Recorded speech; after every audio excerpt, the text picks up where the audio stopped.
WNST, Taos in Baltimore, looking for as the New Orleans Saints came into town and sort of stole a game. Luke Jones. I don't know that there is any other term for it with the field goal or the missed extra point at the end, but you got to dig deeper here and say what else could have happened here. And obviously, there is some disappointment in the offense that they didn't score 30 somehow, right?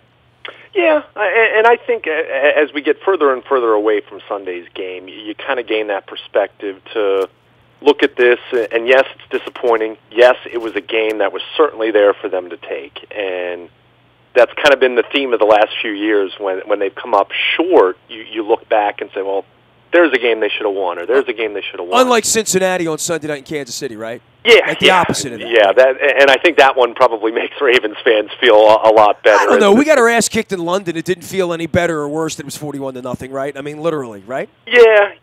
But I think you look at this game and you say, well, from the point that the Ravens held New Orleans scoreless on that 20-play drive to start the game, which, by the way, I think that just threw the game into a really weird pattern, vibe, however you want to. By the way, that'll never happen again, right? Literally. Yeah.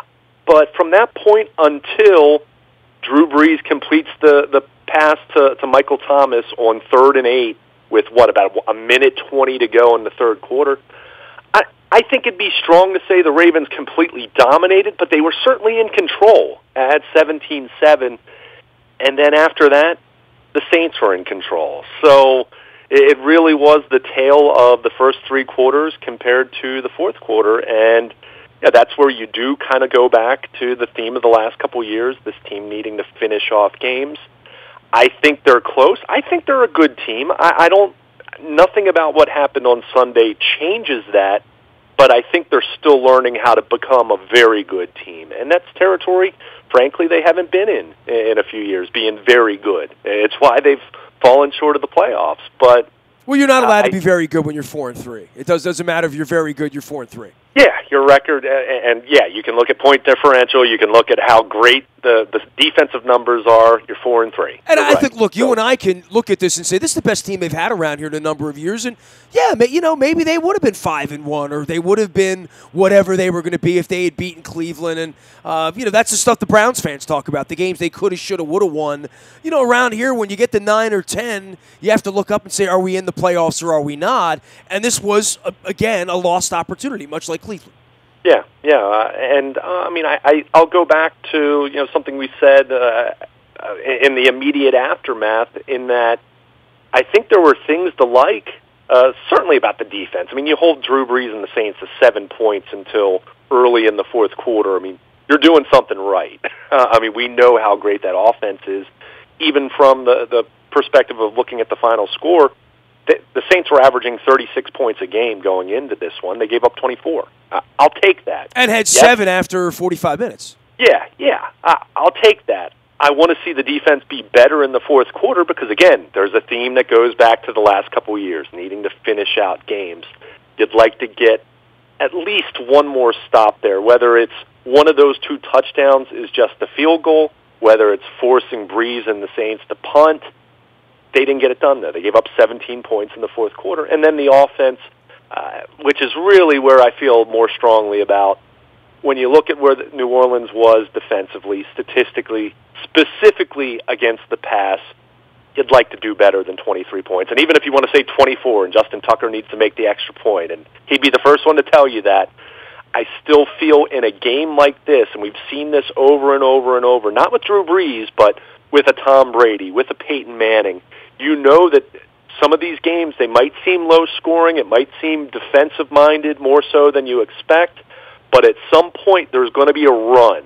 It's almost like an NBA game. There's going to be a run at some point where there's going to be a lot of scoring, and for the Ravens to put up 2 goose eggs right after New Orleans scored their 2 touchdowns in the fourth quarter, there's the difference. Even with the heroics of the final drive and Flacco hitting John Brown for the touchdown, you need your offense to be better than that in the fourth quarter, especially at home, especially against the defense that I don't think is very good. But give New Orleans credit. I mean, they were the better team in the fourth quarter. The Ravens were better in the first 3 quarters. So, you kind of pick and choose which you'd rather prefer, and I think most people would say, well, The fourth quarter, unless you're completely dominating a team and winning by 3 or 4 touchdowns, the fourth quarter really matters, needless to say. So I think you hope that this is a learning experience. And as I've said before, and I'll say this throughout the course of the week and really the next couple weeks, you can say all you want about the Ravens having some fight at the end and being resilient and players being accountable in the locker room after the game, and all those things are good. Don't misconstrue. But the true test of how resilient this team will be is how do they respond in Carolina? How do they respond against Pittsburgh the following week? Because I've said it over and over, this team needs to go into the bye week playing good football and being in a good position from a record standpoint. Last year, they were 4-5 at the bye. The year before that, they were 3-4 at the bye after they had lost 4 in a row in the month of October. So they can't let this snowball. Losing to the Saints, there's no shame in that. The Saints might win the Super Bowl. The Saints might be the second best team in the NFC behind the LA Rams. I think they are.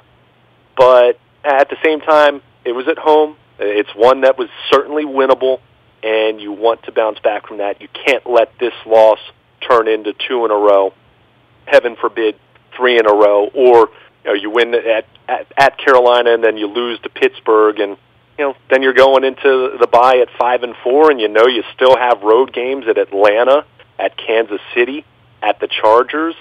There's still some really tough road games ahead in that second portion of the schedule. So, it's still sitting right there for them to be 6-3 at the bye, which I've said is their target. I'll continue to say that. And if they can win the next 2, then this one doesn't hurt nearly as much. But again, plenty to look back on and just wonder what might have been, even before they got to the point of the Justin Tucker extra point, which I'll remind everyone, considering how the Ravens' defense wasn't stopping Breeze and the Saints at the end, there's no guarantee this team wins the game in overtime either. So let's also remember that if anyone's trying to be irrational and hating on Justin Tucker, who's won this team a ton of games over the last 4 or 5 years. All of our WNST coverage brought to you by our friends at Royal Farms. Real fresh, real fast. It's still 99 cents for the hot coffee in your cup. And, I saw some people disparaging Royal Farms on social media after the Justin Tucker kick. This is no time to be giving up on the fried chicken and the Western fries, or Justin Tucker for that matter. Royal Farms, real fresh, real fast. Also brought to you by our friends at Costas Inn. I was down there banging on some crabs on Wednesday night, watching some baseball. You can do the same. They have crabs during the World Series and college football and Ravens game days, as well as a beautiful jazz music on Wednesday night. Get on down to Costas. Say hello to Nick and Pete. The legend continues down there, and if you haven't had the pit beef, make sure you're bragging on that as well, because the pit beef, pretty stunning down there. Charles Newsonoff and Sons since 1923. True love comes in all shapes and sizes. There's something for everybody's budget at Charles Newsonoff and Sons. They also buy gold, and this week only 50% off everything in the store. Go see Sydney in Parkville or at charlesnewsonoff.com, where they say, let's grow old together. Also, Compass Point Golf. We've had a little chill in the area here this weekend. Robert Kennedy will be joining us again this week as we get ready for college basketball season. And, of course, Compass Point sponsors all of that, as well as our golf. They are the course close to home, 36 holes down in Pasadena. The second that the weather levels off a little bit, get on down there, hit the white dimple ball at Compass Point. Also, King Discount Liquors, lottery, beer, booze, and the best prices in Baltimore. Check out the new commercial I did with Johnny Bev and Paul King. You may be seeing it on a cable access near you. It is King Discount Liquors of Pulaski Highway in Rosedale. Luke Jones joins us from Shrewsbury en route to Owings Mills as the Ravens will try to lick their purple wounds. One thing we could say, the John Brown thing happened, but maybe the Willie Snead thing didn't, and drops are, halfway through the year, we're trying to find, Flacco to get rid of the ball last year without getting sacked or without having to dirt the ball. Now we actually have open wide receivers who drop the ball.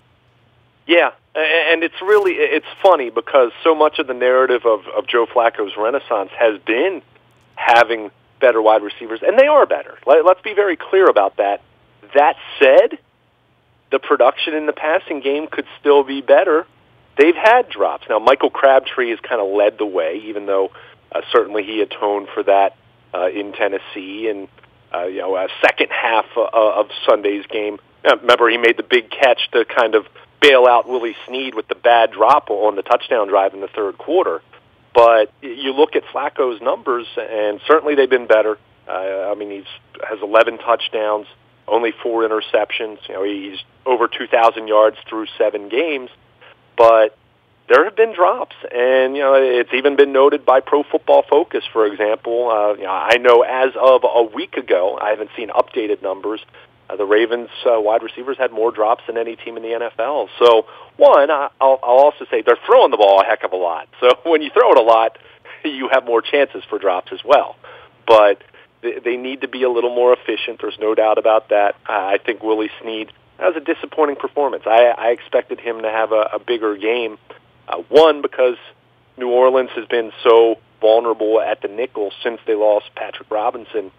And two, I think just the middle of the field and knowing how strong New Orleans is against the run, I thought he would be someone that would be a little more productive than he ended up being. And we thought the whole offense was going to be more productive, especially in the second exactly. half, right? And that kind of goes back to my prevailing point of you can talk about the defense and say, well, they needed to be better in the fourth quarter, and agreed. But their offense had 20 plays before Flacco walked on the field. Like it was crazy. Yeah, and again, it was funny reading the transcript. We don't get a chance to go into the New Orleans locker room. I mean, we could, but of course we're not going to do that. But Drew Brees made a really interesting point in that 20-play drive, even though they didn't come away with any points, it really set a tone for them. And the time of possession clearly. Well, you play keep away. I mean, there's only 100 yards on the field. They didn't have much further to go, right? But I mean, how many more plays can you keep the ball away from the other team? I've almost never heard of such a thing. And I'll give you another analogy. What do we always talk about with a leadoff hitter that makes a starting pitcher throw all of his pitches, right? If you have that first at bat and you work a 3-2 count, you foul off a few pitches, and you might end up flying out to right field, but you've made that pitcher show his entire repertoire. And that's not to say that Wink Martindale emptied the tank, but at the same time, 20 plays all at once, you're going to be digging into some of your different packages and deception and some of your blitzes, some of your disguised coverages, and it gives the opposition an extensive look at you over 20 straight plays. And again, I think from a fatigue standpoint, from a time of possession standpoint, from a standpoint of getting a read on some of the new things the Ravens were doing, in the same way that New Orleans did new things against Baltimore, because they were coming off a bye week. So I think that it was interesting to hear Brees say that he thought that really set a good tone for them. Even though they only had 7 points through 3 quarters, you just think about how the Ravens, do you wonder if the defense almost emptied the tank, keeping them down as long as they did? And then we saw the floodgates kind of open up a little bit in the fourth quarter, and then the Saints were able to get theirs. But it just, again, it's tough because I go back and I look at what my expectations were for the beginning of the game, and I picked the Ravens to win 27-23. The final score wasn't all that terribly far off from that. I would have taken giving up 24 points.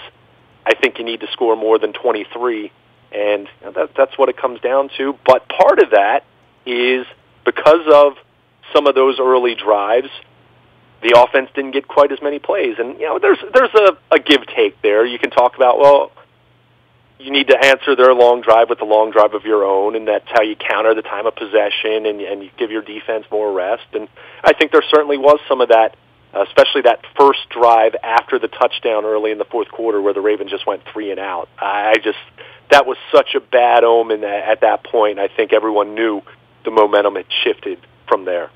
He is Luke Jones. He is Baltimore Luke out on Twitter, as well as Luke at WNST.net. He'll be up late watching the Red Sox and the Dodgers this week. Also out in Owings Mills doing the Ravens thing. All of our WNST coverage brought to you by our friends at the Boathouse in Canton. I spent my birthday down there getting the Portuguese seafood stew. Also had a drink down there last week and a delicious Cobb salad. Phenomenal place to hang out. The former Bay Cafe. People say to me all the time, what is the Boathouse in Canton? I'm like, well, if you're familiar with the Bay Cafe, same space. The food, delicious. The outdoor patio area, upgraded. The dock bar, dog-friendly. And ship is always happening at the Boathouse in Canton. Get on down to Canton and say hello to our friends down there as well. Lee Tessier is Baltimore's premier realtor and realty team, and the folks I'm trusting with my real estate transaction with over 50 years of experience. And I got to know Lee during my wife's battle with leukemia as one of the men of the year for the man and the woman of the year for LLS.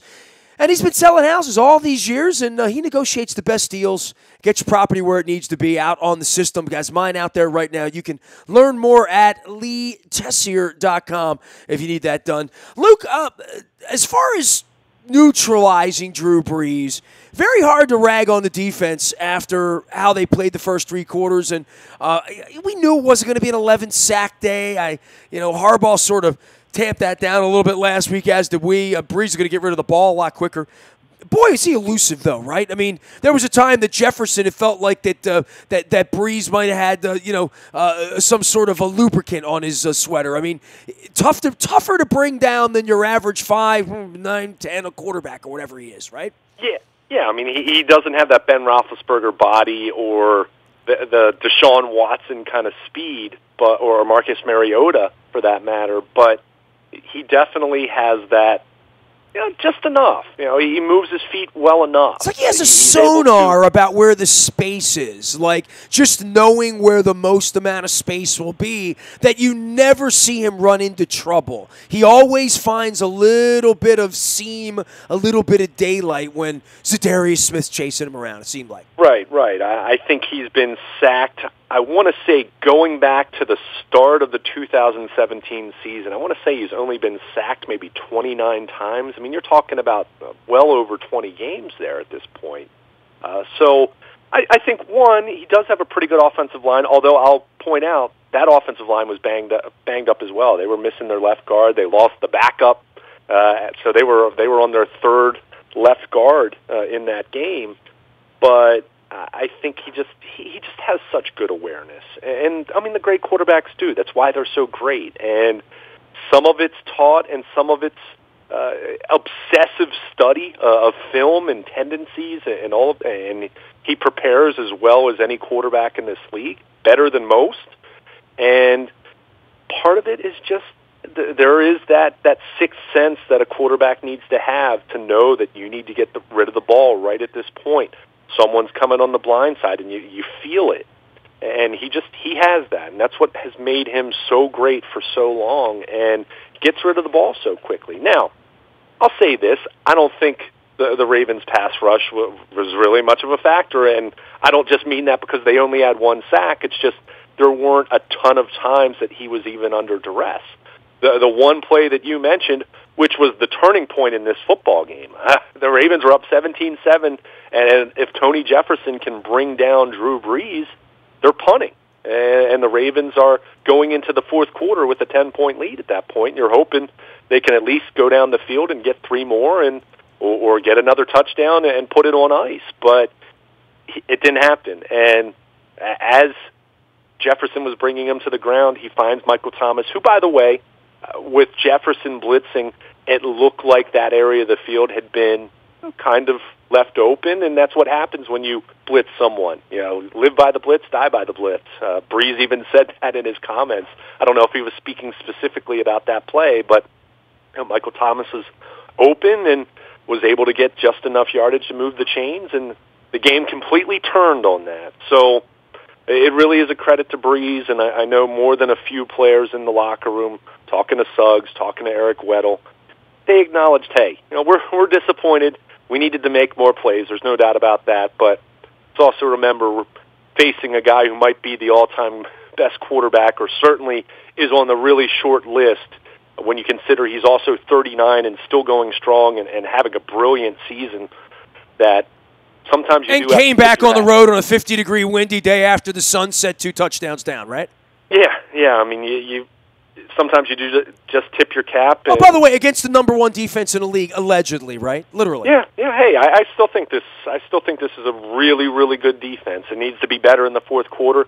I think all the talk about this being one of the best in franchise history, I think people will pump the brakes on that, and they needed to anyway, because ultimately that title is determined by playing in January and getting into January, and we're a long ways away from that. But again, this is 2018. It's not 2000. It's not 2003. It's not 2006. Teams score. The passing games and offenses rule in the NFL today, and even if you are a great defense, and the Ravens statistically, relative to everyone else in the league, are a great defense, but you have to remember, great defense in 2018 does not mean the same thing as it did 20 years ago. So ultimately, as I said, it's almost like the NBA. When you're talking about a great offense like this, there's going to be a run, and the defense wasn't able to slow that down as much as they would have liked, of course. And on the flip side, the offense didn't do enough to answer for the Ravens. So it just, you chalk it up to a difficult loss. Again, I think it's strong to say it's a bad loss because of the quality of the opponent, but a missed opportunity. I think everyone can agree on that. When you have a 10-point lead going into the fourth quarter, playing in your home stadium, that's a game you need to win. And even though this wasn't anything like losing to the Bengals in Week 17 last year or losing to the Bears last October, nothing even remotely like that, it's still a game you had a lead. It's still a game you had a good chance to win. But it's a game I spent the whole day thinking they were going to win right till they lost. Like, I never thought they were going to lose. I even thought Flacco would rally them back. I thought they'd tie the game, and they usually win these kind of games at home, right? I mean, that's been part of their calling card over 20 years. It was a very unusual, strange loss on Sunday, Luke. Yeah, historically, I agree with you, but I'll go back to a point we made a little bit earlier in the sense that this team's far enough removed from, they're far winning removed regularly, from Super Bowl right? in terms of roster turnover. Even 2014, when they last made the playoffs and made it to the second round. Yeah, how many of these guys were on that team in New England? There aren't that many, right? I mean, this roster has turned over a lot. Now, you still have some really important components. Your quarterback, Terrell Suggs, and Jimmy Smith, who did not play well on Sunday. But overall, I'll go back to that point. This team still, I think this is a good football team. They are learning how to be really good, or learning how to maybe be great by the end of the season. I mean, they have a lot of work to do until they're in that territory. But I think Sunday, from that standpoint, you hope it was a learning experience. They gave the Saints everything they could handle for 3 quarters, and then they were able to score at the end and had a chance to send it into overtime. And who knows what happens there? I mean, so much of overtime comes down to the coin toss and who gets the ball first, and if you can score a touchdown and not have to give it back to them on a field goal. But they needed to be better in the fourth quarter, and that's the mark of a really good or a great team, is you have to finish and you have to play a full 60 minutes. And that's where you look at recent history and say, the Ravens have come up short in that regard too many times over the last 3 to 4 years, and it's why they haven't been in the playoffs come January. Defensively, it's amazing how certain guys flash a little bit, and you look up and you say, well, Mosley was all over the field, and you say, man, Tim Williams had that one play, or Wormley had that one rush, or Zadarius Smith got in that one time, or, Jimmy Smith got burned a lot during the course of the day. I don't know where the elite part of the defense is individually. Like, I wouldn't look at Eric Weddle and say he's playing at a Pro Bowl level. I'd look at him and saying he's playing at a veteran level. Tony Jefferson, a bit of a disappointment last year. Notice more of him this year playing better. But, we don't notice a whole lot of Brandon Williams, right? We might not even notice a whole lot of Pierce or Willie Henry now that he's back in there in the middle. But you notice some of these guys once in a while, kind of like, oh, yeah, there's Willie Snead. He caught one. But I don't know that there's anything dominating about any person on the defense, and that includes Suggs. Yeah, I think that's a really interesting point, and I'm going to borrow an expression, a term that we used quite a bit when the Orioles, not the 2018 Orioles, but the 2012 through 2016 Orioles, what did we say about that roster a lot? The sum was better than the parts. You know, they were a sum of the parts kind of team where you looked at it on paper and you said, okay, good players there. You know, I mean, Manny Machado was a great player. Adam Jones was a really good player. You know, J.J. Hardy was a good player. Chris Davis was an unbelievable player. So good to get $160 million. But you still looked at that, especially when you looked. You know, I mean, you looked at the rotation and certain phases, and you know they weren't a great on base percentage team, but it added up to. You know, they had 93 wins in 2012. They had 96 wins in 2014. They won 89 games and made the playoffs in 2016. It's not exactly like that. I mean, we're talking about a totally different sport, but just the overall sentiment that you expressed, I think is spot on. You look at this defense, and there isn't a Khalil Mack. There isn't a Ray Lewis. Even a Chris McAllister circa 2003. There certainly isn't a Ray Lewis or an Ed Reed. But the sum of the parts has been pretty darn good, and that's where you do look at it and say, well, they had such a good thing going the last couple weeks with Marlon Humphrey cycling in with Jimmy Smith and Brandon Carr, and it gives each of them a breather from time to time, gives teams a different look. You're not out there saying, well, I'm going to go after this guy constantly. But not having Humphrey out there, look, do I think he shuts down Michael Thomas? No, I think Michael Thomas is a great receiver. He's one of the best receivers in football. But not having him out there makes your defense not quite as good, as is the case with any good player. So, you know, it's frustrating from a standpoint of you didn't have him out there, but you also had so much depth at every level. You would like to think you can make up for that, and they did for three quarters. You know, even with Jimmy Smith struggling to the degree that he did, they still had only given up 7 points as they entered the final period. But I think your point's a really interesting one, and that's where this defense definitely feels different from all the great Ravens defenses of yesteryear because, and let's be clear about this. I mean, C.J. Mosley's made 3 Pro Bowls, and Eric Weddle's been to a couple Pro Bowls since he's been a Raven, and or I guess I should say one should have made it the other year, and ended up, I guess, as an alternate. But I think, you know, it's just one of those things where that's where you give a lot of credit to Wink Martindale, what he's been able to do, the depth that they've been able to collect, albeit because a lot of draft picks, a lot of money spent, as was a broken record about over the last 4 or 5 years, and not a whole lot of that going to the offense in the meantime, but it really is a group that I still like. I still love the versatility. I still love the creativity. They need to be better in the final quarter, no doubt, but you still look at the numbers, and again, you have to always look at these things in the context of the rest of the league. This is a great defense compared to what you typically see in 2018, but it's not what it was 20 years ago, and no defense is what it was 20 years ago, and that's where the offense has to come in, and you got to do a little better than 6 points in the final period when you take into account the Justin Tucker miss. So I think it's an interesting look at this defense that maybe there aren't elite players, but they just have a bunch of good and a few really good players in there, and the sum of the parts has been better than, you know, you look at any one individual and say, okay, Terrell Suggs good, but he's not 2011 great anymore.